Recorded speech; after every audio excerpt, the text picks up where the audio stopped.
बिस्मिल्लाहिर्रहमानिर्रहीम। अस्सलामुअलैकुम नाजरीन, आज मैं आपके लिए एक सच्ची और खौफनाक कहानी लेकर आई हूँ। लेकिन इससे पहले कि मैं कहानी शुरू करूँ, जो लोग हमारे चैनल पर नए हैं उनसे गुजारिश है कि वो हमारे चैनल कहानी महल को सब्सक्राइब कर लें, ताकि आपको हमारी इस तरह की दिलचस्प कहानियां बर वक्त मिलती रहें। स्टॉप पर बस रुकी तो दो नौजवान बस से नीचे उतरे और एक तरफ खड़े तांगे की तरफ बढ़े। तांगे का कोचवान एक बूढ़ा शख्स था। चाचा, अहमदपुर चलोगे? इनमें से एक नौजवान ने पूछा। नहीं पुत्र, आखिरी फेरा है और फेरा मैं अपने गांव का ही लूंगा। कोचवान ने नफी में सर हिला दिया। कौन सा गांव है तुम्हारा चाचा? दूसरे नौजवान ने पूछा। कमालपुर। कोचवान ने अपने गांव का नाम बताया। वो तो हमारे गांव से काफी पीछे है चाचा। इस मर्तबा पहला नौजवान बोला, जो शक्ल से काफी समझदार मालूम होता था। हाँ पुत्र, दूर तो है, मगर इस वक्त तुम दोनों को तांगा मिलना नहीं। मैंने आज दूर का फेरा लगाया था। वापसी पर उस स्टॉप के करीब पहुंचा तो बस को रुकता देखकर मैं रुक गया कि शायद पिंड का कोई बंदा मिल जाए तो उसे भी लेता जाऊं। कोचवान बोला। ये बात तो तुम्हारी ठीक है चाचा। आज इस कमबख्त शकील की वजह से फैक्ट्री से देर हो गई, वरना इस वक्त तो हम घर पर होते। पहला नौजवान दूसरे पर भड़कते हुए बोला। चल आमिर, अब इस बात को छोड़ भी दे। पूरी बस के सफर में तूने मेरी थोड़ी बेइज्जती की है, जो बाकी कसर अब पूरी कर रहा है। बताया तो है कि अपनी महबूबा के लिए पाजेब लेने गया था, बस इसी वजह से देर हो गई। दूसरा, जिसका नाम शकील था, उसने कहा। देख लिया अपनी माशूका की पाजेबों का नतीजा। अब गांव कैसे जाएंगे? अगर पैदल निकले तो तकरीबन 2.5 घंटे लग जाएंगे, और पैदल जाने वालों के किस्से तो तू सुनता ही रहता है। आए दिन कोई न कोई उन्हें लूट लेता है। अब लूटना तो एक तरफ, ऊपर से मारता भी है। आमिर ने गुस्से से शकील पर बरसते हुए कहा। अगर हम कमालपुर तक चाचा के साथ चले जाएं तो हमारा सफ़र काफ़ी कम होगा, और हो सकता है शायद कमालपुर में हमें कोई तांगा मिल जाए, जैसे यहाँ मिला है। हालांकि इस वक्त यहाँ तांगा मिलना नहीं था, और तांगा क्यों मिला है उसकी वजाहत तो चाचा ने कर ही दी। शकील ने कहा। वहाँ क्या तेरा ताया तांगा लेकर खड़ा होगा? आमिर का पारा फुल चढ़ा हुआ था, शायद मिल भी जाए। बूढ़े कोचवान ने शकील का साथ देते हुए कहा। चाचा, इत्तेफाक बार बार नहीं होते। मैंने तो फैक्ट्री में ही सो जाना था, पर कल छुट्टी है, इसीलिए मैं घर जा रहा हूँ, और महविश से भी तो मिलना है। आमिर ने आखिरी बात जरा धीमे लहजे में कही। जैसी तुम दोनों की मर्जी, मैंने तो कमालपुर तक ही जाना है। अगर तुम दोनों ने जाना है तो चलो, वरना मैं तो चला। बूढ़े कोचवान ने अपना आखिरी फैसला सुनाया। साथ ही उसने घोड़े की लगामें भी थाम ली। चलो चाचा, तुम्हारे साथ ही चलते हैं। तुम्हारे जाने के बाद तो हम तांगे से भी महरूम हो जाएंगे। आखिरकार आमिर ने हथियार डालते हुए कहा। साथ ही वो तांगे पर चढ़कर पिछली सीट पर बैठ गया। शकील भला कहाँ पीछे रहने वाला था। वो भी तेजी से तांगे पर सवार हो गया तो कोचवान ने घोड़े को इशारा दिया और घोड़ा आगे बढ़ने लगा। कमालपुर से तो अहमदपुर काफी दूर है, आमिर उकताते हुए लहजे में बोला। अरे भाई, अब तो मुझे माफ कर दे, शकील बेजार लहजे में बोला। बात ये नहीं शकील, आज असल में मैं बहुत थक गया हूँ। तू तो जानता है कि आज फैक्ट्री में काम भी बहुत था, और कमालपुर से हमारा गांव काफ़ी दूर है। मेरी तो बस हो जाएगी। आमिर ने अपनी कैफियत बयान की। तूने परसों छुट्टी क्यों की थी? अम्मा बीमार थी यार, इसलिए। शकील ने वजह बताई। खैर, तूने जो पाजेबें खरीदी हैं वो तो दिखा मुझे ज़रा, आमिर ने कहा। तो शकील ने कमीज़ की साइड जेब से 2 सिल्वर कलर की पाजेबें निकाल कर आमिर को पकड़ा दी। आज चांद की चांदनी हरसू फैली हुई थी। पाजेबें तो काफ़ी खूबसूरत हैं। आमिर ने शकील के कंधे पर हाथ मारते हुए कहा। काफ़ी टाइम और पैसे खर्च किए हैं, शकील ने कहा। तूने महविश के लिए कुछ नहीं लिया? मैंने कुछ और लिया है, लेकिन अब दिल इन पाजेबों पर आ रहा है कि ये महविश को ही दे दूं, आमिर ने मुस्कुराते हुए कहा। तो शकील ने तेजी से हाथ आगे बढ़ाकर वो पाजेबें आमिर से छीन ली।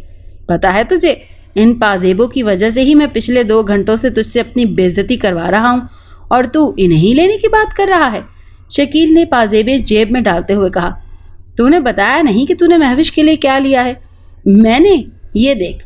इतना कहकर आमिर ने अपने हाथ में पकड़ा शॉपर अपनी गोद में रखा और उसकी गांठ खोल कर उसमें से अखबार में लिपटी हरे रंग की चूड़ियां निकाल कर शकील को दिखाई। यह भी अच्छा तोहफा है, शकील ने मुस्कुराते हुए कहा। इतने में कोचवान ने तांगे को रोक दिया तो आमिर और शकील ने अपना अपना किराया कोचवान को दिया और तांगे से नीचे उतर आए। कमालपुर स्टॉप पर उन्हें कोई भी तांगा नजर न आया। तो अब क्या करें? आमिर परेशान कुन लहजे में बोला। कोचवान जा चुका था, कल छुट्टी है, पैदल चलते हैं, कल दोपहर तक सोते रहना, शकील ने मशवरा दिया। यार बात ये नहीं है आमिर। फिक्र ना कर यार। तो क्या बात है? शकील ने पूछा। मैंने आज नदी किनारे महविश से मिलने का वादा किया था। आमिर ने वजह बताई। तेरा क्या मतलब है? वो अब तक नदी किनारे बैठी होगी? शकील ने आमिर का मजाक उड़ाया। नहीं यार, नाराज तो हो गई होगी ना, आमिर परेशानी से बोला। कल सारा दिन है तेरे पास, उससे मिलते रहना, वैसे भी वो तुझसे बहुत मोहब्बत करती है, मान जाएगी। चल पैदल चलते हैं, शकील ने खुशामदी लहजे में कहा। फिर चल, आमिर रजामंद होते हुए बोला। अब वो दोनों पैदल ही अहमदपुर की तरफ चल पड़े थे। तेरी बात कहाँ तक पहुंची? शकील ने चलते चलते पूछा। कौन सी बात? आमिर ने हैरानगी से पूछा। यार महविश वाली बात, शकील ने याद दिलाया। वो बस यार, आमिर ने उदास लहजे में गहरी सांस खींची। हम दोनों शादी करना चाहते हैं और इस मकसद को अमली जामा पहनाने के लिए मैंने अम्मा को महविश के घर भेजा तो उसके माँ बाप और भाई हंसी खुशी मान गए। फिर? आमिर ने बात अधूरी छोड़ दी। फिर क्या? शकील ने पूछा।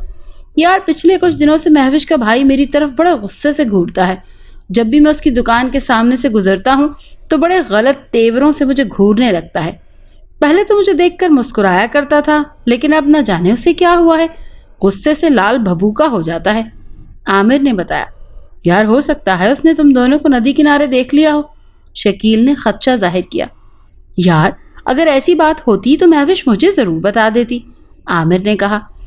उसने तो आज तक मुझसे नदी किनारे मिलने का वादा किया था। कहीं वो इस रिश्ते के खिलाफ ना हो गया हो, शकील ने एक मर्तबा फिर खदशा जाहिर किया। यार अगर वो रिश्ते के लिए राजी ना होता तो उसके अम्मा अब्बा कभी भी इस रिश्ते के लिए हाँ ना करते, क्योंकि महविश ने बताया था कि उसके माँ बाप उसके भाई के मशवरे के बगैर कोई भी काम नहीं करते। फिर तो अभी शकील ने इतना ही कहा था कि सामने से एक शख्स उनकी तरफ दौड़ता हुआ आया। उस आदमी की हालत काफी बदहवास लग रही थी। वो उन दोनों को करीब आकर रुक गया। आमिर और शकील ने देखा उस आदमी के कपड़े जगह जगह से फटे हुए थे और गाल पर खून की लकीरें थी, जो यकीनन सर के फटने की वजह से थी। उस आदमी का चेहरा काफी जख्मी था। वो से भाई साहब, भाई आगे मत जाना, वो आदमी हकलाते हुए बोला। वो काफी घबराया हुआ था। अरे भाई हुआ क्या है और तुम्हारी ये हालत किसने की? आमिर ने पूछा। वो पीछे दो बंदे। वो आदमी अपना सर पकड़कर सड़क पर बैठ गया। आमिर और शकील ने एक दूसरे की तरफ देखा, फिर वो दोनों भी उसके करीब बैठ गए। मैं कमालपुर का रहने वाला हूँ। यहाँ चक 62 में अपनी बीवी को उसके माँ बाप के घर छोड़ने आया था। वापसी में देर हो गई, तांगा न मिलने पर पैदल ही चल पड़ा। यहाँ पास ही तो है कमालपुर। मैंने उस तरफ इशारा किया। अचानक झाड़ियों से दो आदमी निकले और उन्होंने मुझे मारना शुरू कर दिया। मेरे कपड़े फाड़ डाले और सारे पैसे छीन लिए। तुम दोनों उधर न जाना, वरना वो तुम दोनों को भी मारेंगे। उनके पास पिस्तौल भी है। इतना कहकर वो शख्स उठा और साथ ही वो कमालपुर जाने वाले रास्ते की तरफ तेज तेज कदमों से बढ़ गया। अब आमिर और शकील एक दूसरे का मुंह तकने लगे। अब क्या करें? शकील ने घबराई हुई आवाज में माथे पर आए पसीने को साफ करते हुए कहा। तू ही बता, मैंने तो तुझे पहले ही कहा था कि पैदल खतरा है, लेकिन तू नहीं माना। ऊपर से हमारे पास पैसे भी हैं। आमिर भी परेशान कुन लहजे में बोला। ऐसा करते हैं, रात इस हवेली में ठहर जाते हैं। शकील ने आमिर से सामने दूरी पर एक खंडरनुमा हवेली की तरफ इशारा करते हुए कहा। अब आमिर ने इस हवेली की तरफ देखा जो चांद की रोशनी में बड़ी ही पुरस्रार नजर आ रही थी। पर इस हवेली के बारे में तो बड़ी अजीब सी बातें मशहूर हैं। आमिर परेशान होते हुए बोला। तो इन बातों पर यकीन करता है क्या तू? शकील ने पूछा। मैं तो इस बात पर यकीन नहीं करता था कि इन सड़कों पर लोगों को लूटा भी जाता है, लेकिन आज यकीन हो गया, आमिर बोला। तो इसका मतलब है तुझे नादीदा कुव्वतों पर यकीन आ गया? शकील ने कहा। नहीं, ऐसी बात तो नहीं है, आमिर बोला। खैर चल, आज इस हवेली में ही ठहरते हैं। लेकिन मुझे डर लग रहा है, शकील ने अपनी कैफियत बयान की। تو بھی بڑا ہی عجیب شخص ہے، خود ہی کہہ رہا ہے کہ اس حویلی میں رات گزارتے ہیں اور اب کہہ رہا ہے مجھے ڈر لگ رہا ہے۔ عامر غصے سے بولا۔ میں نے سوالیہ انداز سے پوچھا تھا، یہ نہیں کہا تھا کہ اس حویلی میں ہی ٹھہریں گے، اور اگر وہ چور اس حویلی میں آ گئے تو؟ شکیل نے ایک مرتبہ پھر عامر کے سامنے سوالیہ نشان چھوڑا۔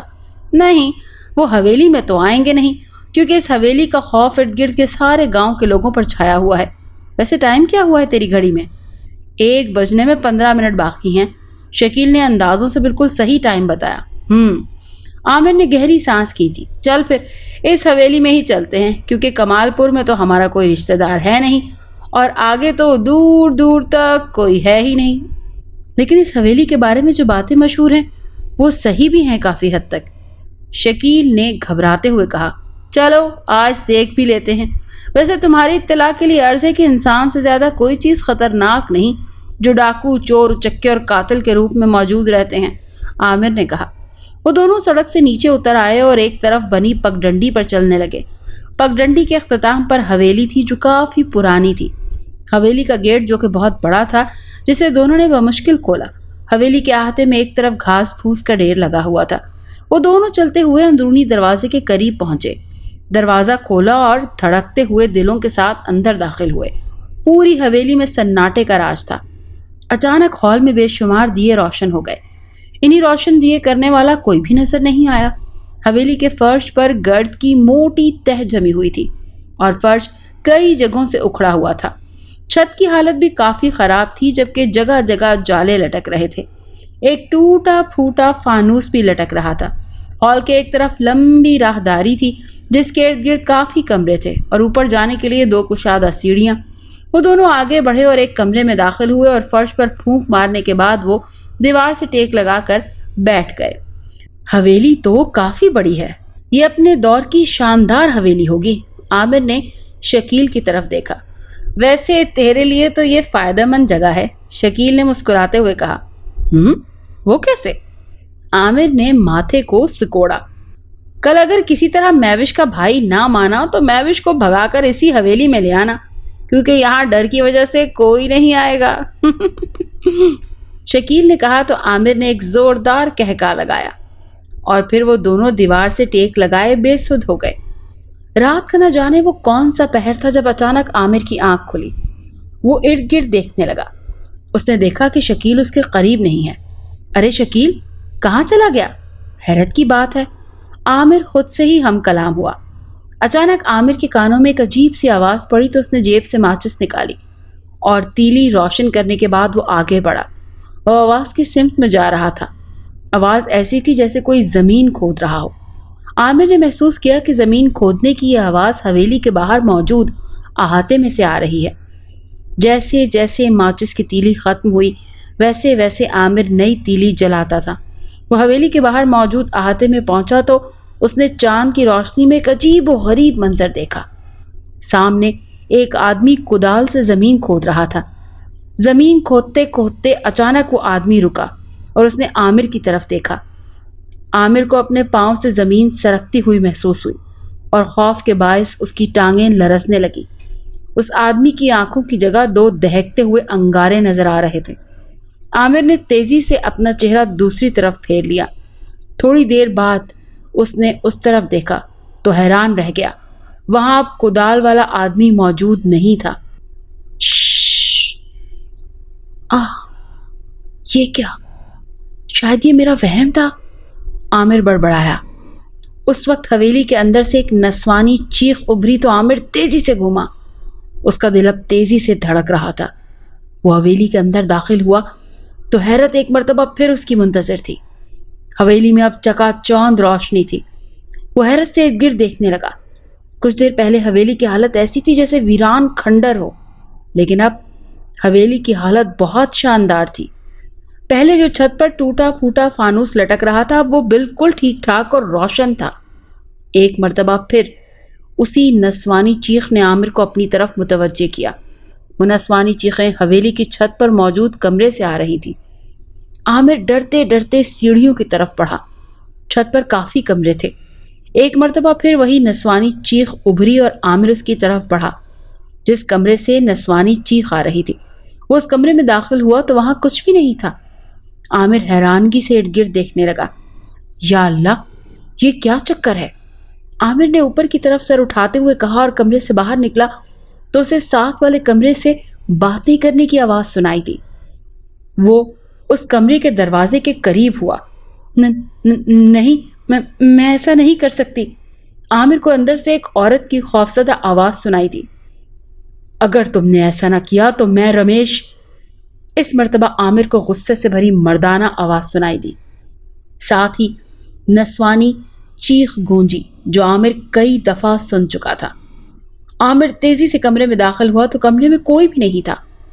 یا اللہ، یہ کیا چکر ہے؟ عامر پریشان کن لہجے میں اپنا سر پکڑتے ہوئے بولا۔ وہ چکرا سا گیا تھا۔ اچانک عامر کے کانوں میں نسوانی خوبصورت آواز پڑی تو عامر نے چونک کر دیکھا۔ تم ابھی تک تیار نہیں ہوئے؟ وہ خوبصورت لڑکی اپنی پیشانی پر ہاتھ مارتے ہوئے بولی، ساتھ ہی وہ حیران کھڑے عامر کی طرف بڑھی۔ میں نے تمہارے بھوجن کا پربند بھی کرنا ہے اور تم ہو کہ… وہ لڑکی بولتے ہوئے عامر کے کافی قریب آ گئی تھی اور عامر کو پکا یقین تھا کہ اس لڑکی کے اس سے ٹکرانے کے ارادے تھے۔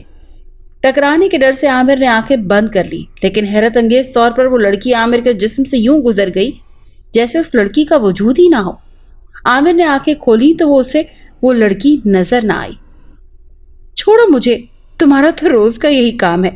اچانک عامر کو اپنی پشت پر اس لڑکی کی آواز سنائی تھی تو عامر تیزی سے پشت کی جانب مڑا۔ اس پر حیرتوں کا پہاڑ ٹوٹ پڑا۔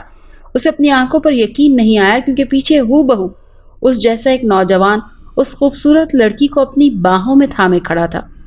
میری سندر پتنی، تیار ہونے کا تو ایک بہانہ ہے، میں تو صرف تم سے چھیڑ چھاڑ کے لیے تیار ہوتا ہوں تاکہ تم بھوجن کے لیے مجھے لینے آؤ اور میں تم سے پریم کر سکوں۔ اس لڑکی نے اپنا چہرہ لڑکی کے چہرے کے قریب کرتے ہوئے کہا۔ لڑکی کافی کسمسائی، لیکن وہ نوجوان اپنی پیش رفت میں کامیاب رہا۔ اچانک کسی نے عامر کے کاندھے پر ہاتھ رکھا تو وہ تیزی سے گھوما تو پیچھے کوئی بھی نہیں تھا۔ وہ دوبارہ پلٹا تو اس نے دیکھا کہ اس کا ہمشکل نوجوان اور وہ خوبصورت لڑکی غائب تھے۔ یا آخر کیا چکر ہے اور یہ میرے ساتھ کیا ہو رہا ہے؟ عامر ایک مرتبہ پھر پریشانی سے بڑبڑایا۔ اسی وقت عامر کو باہر کے کسی قدم کی آواز سنائی دی۔ وہ تیزی سے اس کمرے سے باہر نکلا تو اس نے دیکھا کہ ایک لمبا تڑنگا نوجوان دوسری طرف سے سیڑھیوں کی طرف بڑھ رہا ہے۔ اس کے ہاتھوں پر ایک شخص تھا جس کی گردن ایک طرف ڈھلکی ہوئی تھی۔ اوئے سنو، کون ہو تم؟ عامر نے اس لمبے تڑنگے آدمی کو آواز دی، لیکن اس لمبے تڑنگے آدمی نے عامر کی آواز کو سنی انسنی کرتے ہوئے سیڑھیاں اترنے لگا۔ بھائی صاحب، میں آپ سے مخاطب ہوں۔ عامر نے اس آدمی کو پھر آواز دی، ساتھ ہی وہ بھی سیڑھیاں اترنے لگا۔ سیڑھیاں اترنے کے بعد وہ آدمی حویلی کے بیرونی دروازے کی طرف بڑھا۔ اسے آوازیں دیتا رہا مگر اس آدمی نے عامر کی کوئی بات نہیں سنی اور حویلی سے باہر نکل گیا۔ عامر باہر آیا تو حویلی کے احاطے میں اسے وہ لمبا تڑنگا نوجوان کہیں نظر ہی نہیں آیا۔ عامر پریشانی سے ارد گرد دیکھنے لگا۔ عامر! اچانک عامر کے کانوں میں شکیل کی آواز گونجی جو حویلی کے اندر سے آ رہی تھی۔ عامر حویلی کے اندر داخل ہوا تو اسے حیرت کا شدید جھٹکا لگا۔ حویلی کا ماحول ایک بار پھر عجیب تھا۔ حویلی کا ہال کسی بادشاہ کے دربار سے کم نہیں لگ رہا تھا۔ اوپر جاتی دونوں سیڑھیوں کے درمیانی جگہ پر ایک خوبصورت تخت پر وہی خوبصورت لڑکی شہزادی کے لباس میں بیٹھی ہوئی تھی جو چھت والے کمرے میں عامر کے ہمشکل کے باہوں میں تھی۔ اس وقت تو کسی پری سے کم نہیں لگ رہی تھی۔ تخت سے تھوڑی دور قطار کی شکل میں 5-6 لڑکیاں کھڑی تھیں جن کے ہاتھوں میں چاندی کے تھال اور تھالوں میں گلاب کی پتیاں تھیں۔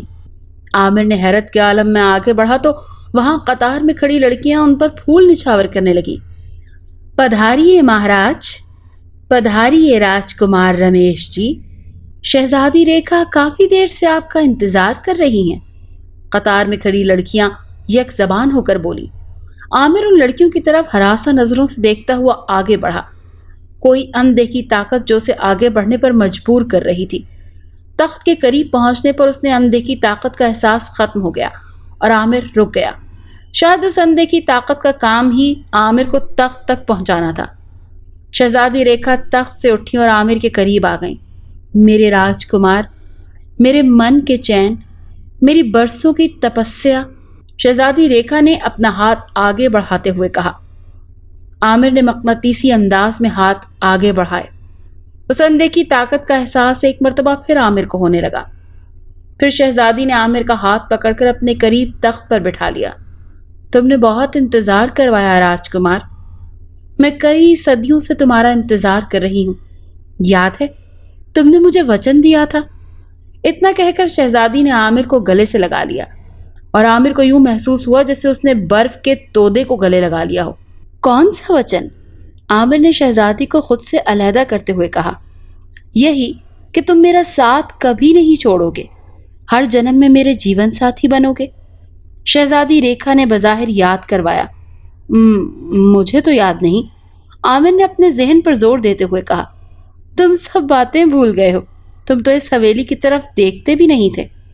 मैं तुम्हें यहाँ से रोजाना दिन और रात के समय गुजरते हुए देखा करती थी। जब तुम तांगे पर बैठे यहाँ से गुजरते थे, तुम तो इस शानदार हवेली के मालिक हो। क्यों तुमने अपनी जिंदगी को इतना मुश्किल बनाया हुआ है? शहजादी रेखा ने दुखी लहजे में कहा। मैं और इस हवेली का मालिक? आमिर हैरान हुआ। मैं तो एक गरीब किसान का बेटा हूं और ये मुश्किलात तो मेरा मुकद्दर है। नहीं मेरी जान, तुम अछूत नहीं हो बल्कि एक राजकुमार हो। ये हवेली तुम्हारी है, मैं तुम्हारी हूं। इस हवेली के ऐशो आराम तुम्हारे हैं। शहजादी रेखा अपनी ही रवानी में बोले जा रही थी। ये हवेली मेरी नहीं है शहजादी, और ना ही मैं तुम्हारा हूं। मैं तो महविश से मोहब्बत करता हूं। आमिर ने कहा। नहीं, शहजादी रेखा चिल्लाई।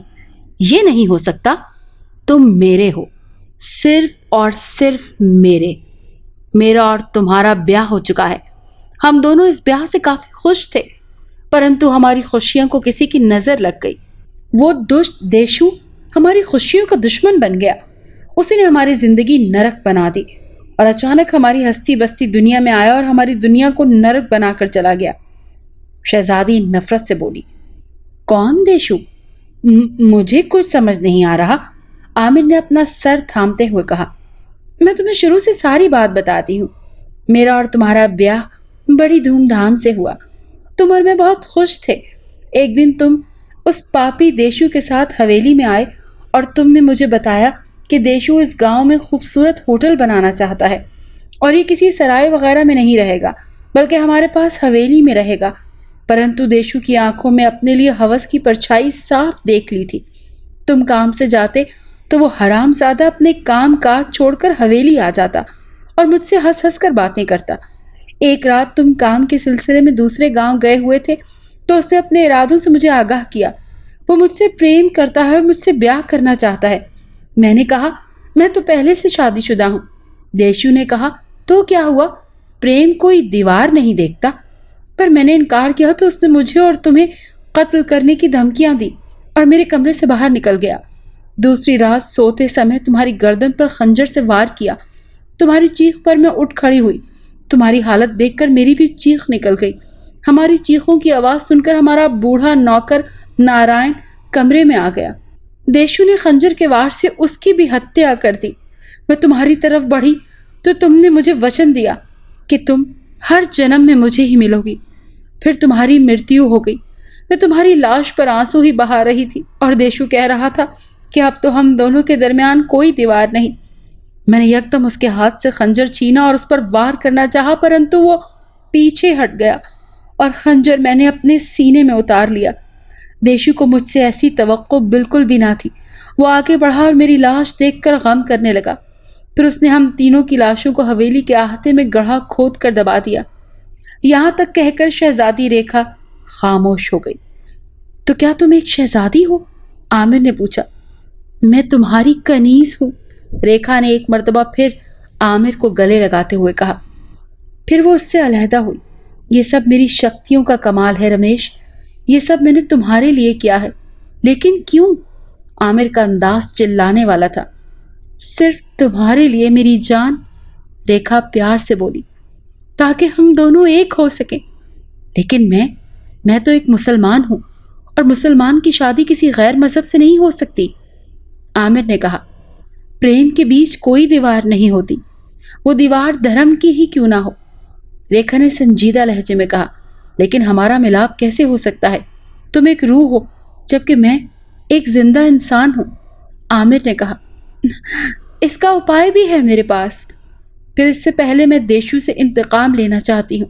रेखा की आंखों में यकदम अंगारे दहकने लगे। देशु? देशु कहाँ है? आमिर ने हकलाते हुए हैरानगी से पूछा। ये रहा। इतना कहकर रेखा ने अपना हाथ फिजा में बुलंद किया तो आमिर ने एक हैरान कुन मंजर देखा।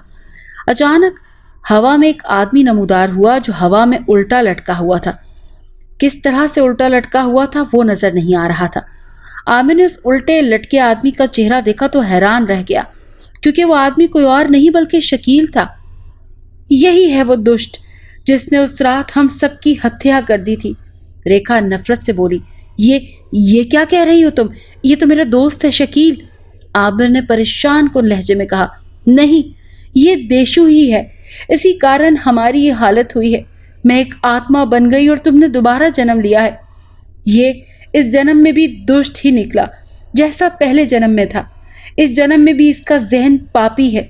रेखा शकील की तरफ नफरत से देखते हुए बोली, तुमने तो मुझसे वादा किया था कि तुम मुझे छोड़ दोगी। फिर शकील हकलाते हुए बोला, कैसा वादा?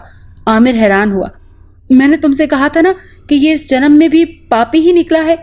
इसने मेरे साथ तुम्हारी जान का सौदा किया था। रेखा ने अजीब बात कही। क्या मतलब? आमिर बोला, हाँ मेरे राजकुमार, पिछले जन्म में भी ये तुम्हारा दोस्त था और फिर हमारी जिंदगी नरक से भी बदतर बना दी, और इस जन्म में भी ये तुम्हारा दोस्त है, और ऐसा ही वार इस जन्म में भी इसने तुम पर किया है।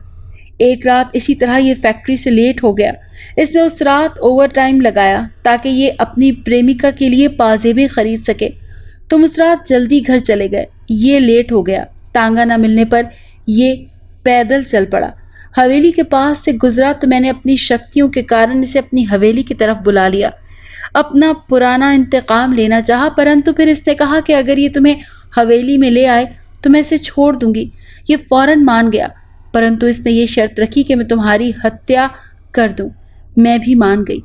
रेखा इतना कहकर रुकी। ये नहीं हो सकता। शायद आमिर को रेखा की बात पर यकीन नहीं आ रहा था। तुम्हें पता है ये तुम्हें मुझसे क्यों मरवाना चाहता है? इतना कहकर रेखा रुकी। क्यों? बेख्तियार आमिर के मुंह से निकला। वो बगैर किसी सहारे के हवा में लटकते शकील की तरफ देख रहा था।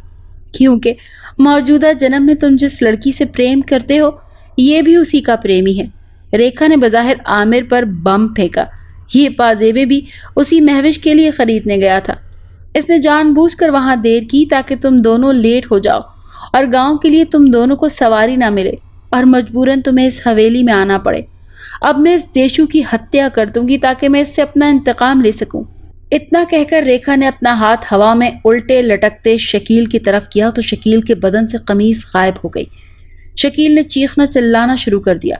ठहरो, आमिर ने बाआवाज़ बुलंद कहा। ठीक है, तुम जो कहोगी मैं वो करने के लिए तैयार हूं, लेकिन पहले तुम्हें शकील को छोड़ना पड़ेगा। आमिर ने रेखा की तरफ देखते हुए कहा। रेखा हैरत से उसका मुंह तकने लगी और यही हाल उल्टा लटके शकील का था। ये तुम क्या कह रहे हो? रेखा हैरानगी से बोली। हाँ बिल्कुल, तुम जो कहोगी मैं वो करूंगा, पर तुम्हें पहले मेरे दोस्त को छोड़ना पड़ेगा। आमिर ने शकील की तरफ देखते हुए कहा। अगर तुम मुझे पहले बता देते कि तुम महविश से मोहब्बत करते हो तो मैं कभी भी तुम दोनों के बीच में ना आता, लेकिन अफसोस कि तुमने मुझसे कभी इस बात का तस्करा तक नहीं किया। वो इसलिए कि तुम अपना दोस्त ही नहीं समझते थे, शकील बोला। रेखा ने अब शकील को नीचे उतार दिया था। मुझे माफ़ कर दो मेरे दोस्त, तुम मुझसे इतनी मोहब्बत करते हो और मैं तुमसे क्या करने वाला था। मुझे माफ़ कर दो। महविश से सिर्फ मोहब्बत मैं करता हूँ, मगर वो मुझसे मोहब्बत नहीं करती।